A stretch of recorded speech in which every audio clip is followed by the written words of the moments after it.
Over the past few years, I've been collecting items from a ton of different games to sell on the market or display on my profile, and I have over 20 games, but to quickly list each one having Steam items. Some go for a few cents, some go for hundreds or thousands, and you can get most of them completely for free, so stick with me. And let's get right into it with the Steamworks documentation, which sets the stage for what's to come. When you or I or the lead singer of Imagine Dragons makes a game, if they want to add items, they need to implement Steamworks. Specifically, trigger item drop. That trigger can latch onto a specific action, like picking up an item, or an easy and common way is just setting it on a time limit. That's why we see so many slot games dropping items every couple of hours, but more on that later. But by doing this, it makes your game reliant on the Steam servers, which is why PUBG, Witchit, Path of Exile, and many more have it removed or changed, because at least in PUBG's case, there was a delay from buying an item to when it actually showed up in the player's inventory due to Steam being down or lagging, and obviously they didn't like that. And not to mention, if your game's planning on being cross-platform, you can't really use Steamworks to manage the inventory of an Xbox player. However, there's plenty of Steam games still strongly using Steam inventory systems, 5 of which come straight from Valve. Starting from the ones most people know, within CounterStrike you can get 2 weekly items from leveling up, assuming you have Prime. The skins are random from select collections, most worth nothing, but sometimes you can get a weapon that's worth a solid amount. There's also other ways to get items in CounterStrike like unboxing crates or souvenir events, but those cost money to get into and are not typically profitable. Hopefully someday we'll see the return of operations, which gave fancy badges you can display for any collectors out there, along with a ton of different items. But I'm rapidly losing hope since the last one was nearly 4.5 years ago. Also, as a side note, Steam itself used to have mini games and events during the old Steam sales, which is why we see Steam items in games like Warframe with the Rubido Rhino. But that was 11 years ago, and I know there's a dev out there somewhere with a headache because they need to implement Steamworks within their game just to keep checking for these ancient items when otherwise the game doesn't support it at all. But moving on to Valve's next game, Dota 2, they seem to have toned back their marketability, but each item still shows up in your inventory. And they still have events like the Curios where you can get limited cosmetics as well as some random high rarity ones. Last time I got a Shock of the Anvil, which sells for around $2.50, completely free. But you can also get some crazy expensive ones as well, so worth looking into when there's an event, assuming you like MOBAs and you're not only dead set on playing League of Legends, which, fun fact, is also a legit Steam title. When League first launched, the Founders Pack was available on Steam, and some people have the legit League launcher as a Steam game, but there's no Steam inventory support to be found in League of Legends. But you can find items in TF2,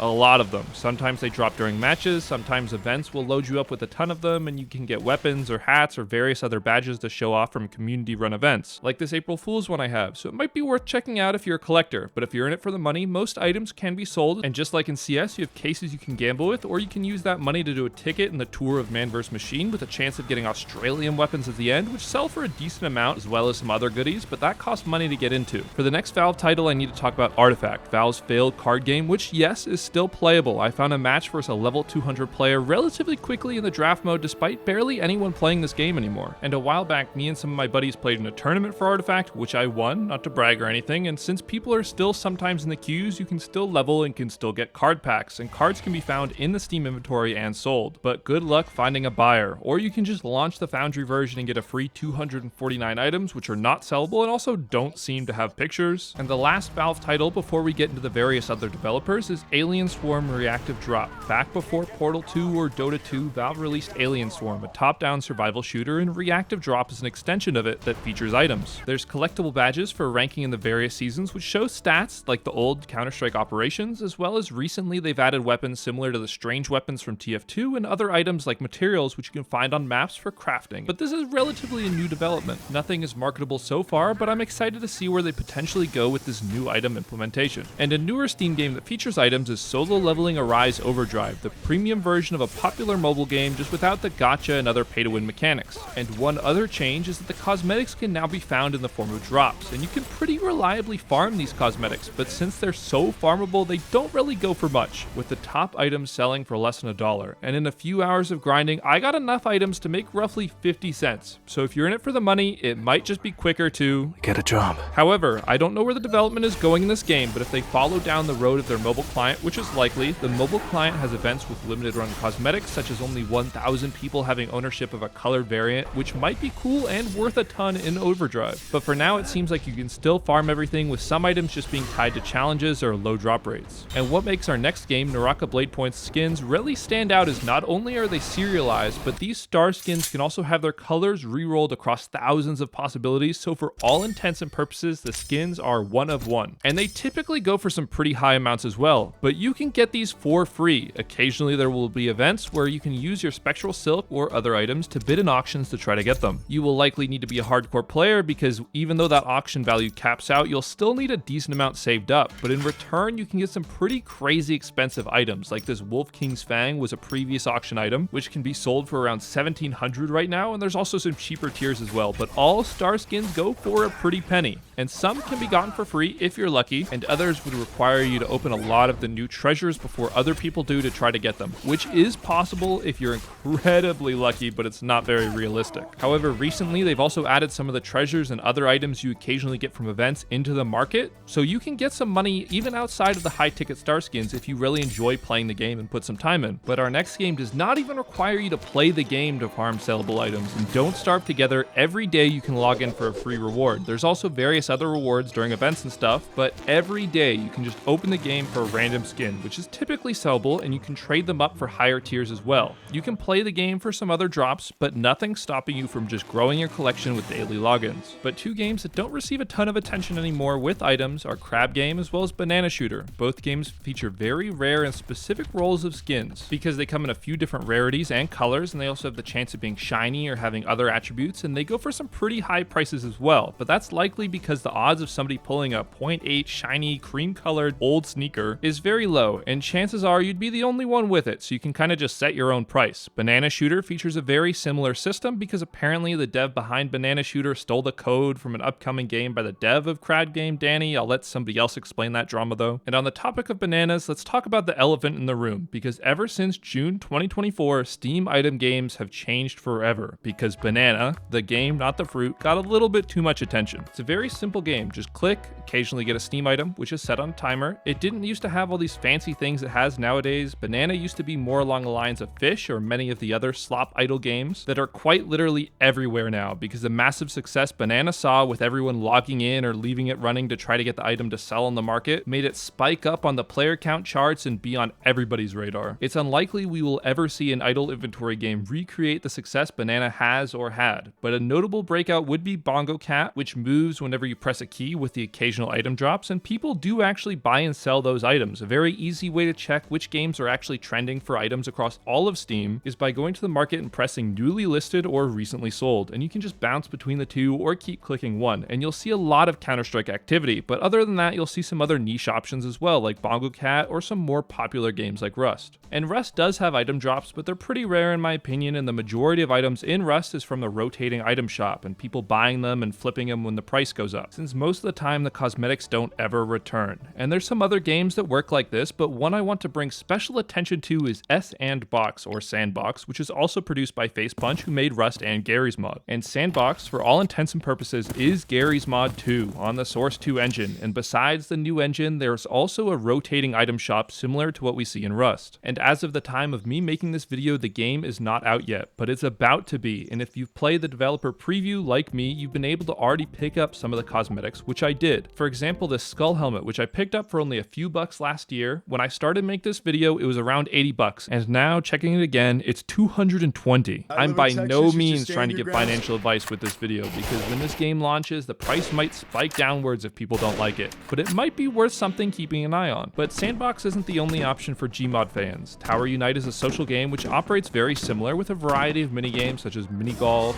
racing, gambling, and many more, all of which reward currency or other rewards. And everything you get shows up in your Steam inventory. No selling, but it might make for a good showcase. Plus their fishing mode is pretty top notch. I previously tier listed over 20 MMOs and Tower Unite wasn't on it because I didn't realize there was fishing, but this probably would have ranked near the top of the list, and all fish are also items. And if you thought the golfing minigame was interesting, there's a few options like Golf with Your Friends or Golf It that have collectible hats or other items that you can get and sell, or if you're a fan of more social aspects, then Project Winter is a social deduction game with over 1,000 different cosmetics to collect and sell, or Armello can be a fun cross-platform board game with items that drop every day, along with Business Tour is another one if you like Monopoly with collectible dice, or 100% Orange Juice if you're more of an anime fan with gacha pulls rewarding items. If you prefer first-person shooter over party games, then Intruder would be a great option with sellable items whenever you level up, or Dirty Bomb if you like collectible loadout cards. Primal Carnage Extinction or Depth have items if you prefer a more player versus player, human versus monsters approach with a ton of different cosmetics, but it's not played a ton anymore. Or Zera or Unturned if you prefer a more survival type approach, or even Robot Derby Disco Dodgeball has item drops with various items or crafting materials that drop after matches, and there's a ton of games out there. However, new Steam item games tend to be on the decline, with other games that were previously supported it, like Payday 2 or Killing Floor 2, not bringing the system back for Payday 3 or Killing Floor 3, when previously they were some of the best games for items. And fun fact, I even asked the developer if they were going to bring the inventory system back for Killing Floor 3 before the game released, and when they said no, that may or may not have been the reason I didn't pre-order it. The inventory system is something I really enjoy games having, and if you are similar or found this interesting, I invite you to leave a like and find your way into the description where there's a link to a Steam group along with links to every single game that was in this video that has items. But that Steam group often discusses new games with inventory systems as well as some other useful resources. But that's all for today,